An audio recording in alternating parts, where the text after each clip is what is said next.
πολλοί από τα άτομα που έχουν παρατηρήσει τις χημικές ουρές έχουν γίνει μάρτυρες ότι αρκετά μέλη μιας κοινωνίας άρχισαν να εμφανίζουν συμπτώματα καταστολής, δηλαδή δεν μπορούσαν να πάρουν αποφάσεις, δεν είχαν διάθεση για εργασία, βρίσκοντας σε μια κατατονική κατάσταση για αρκετές ημέρες ή ακόμα και εβδομάδες.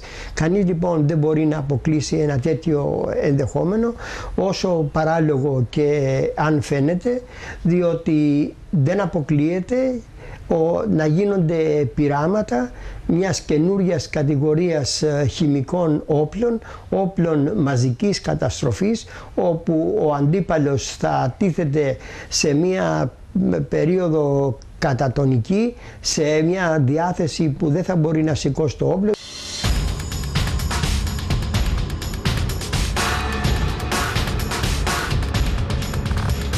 Αυτό που δεν ξέρει ο κόσμος, που βλέπει τα αεροπλάνα να αφήνουν αυτές τις τεράστιες ουρές και θεωρεί ότι είναι τα απλά καυσαέρια.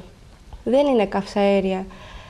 Αυτό το ξεχωρίζει κανείς πολύ εύκολα. Αυτές οι γραμμές, οι ψεκασμοί που έχει καθιερωθεί να τους λέμε chemtrails, χημικές ουρές δηλαδή, δεν εξαφανίζονται. Αντίθετα είναι πολύ παχές. Στη διάρκεια, καθώς περνάει η ώρα, απλώνουν.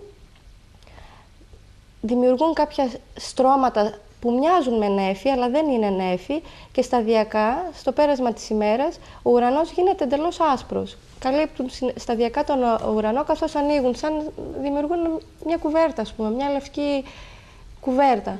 Κρύβουν τον ήλιο, και ενώ είχες ηλιόλουστη μέρα με ηλιακάδα, καθαρό ουρανό, ξαφνικά σταδιακά μέχρι το απόγευμα ο καιρός αλλάζει δραματικά.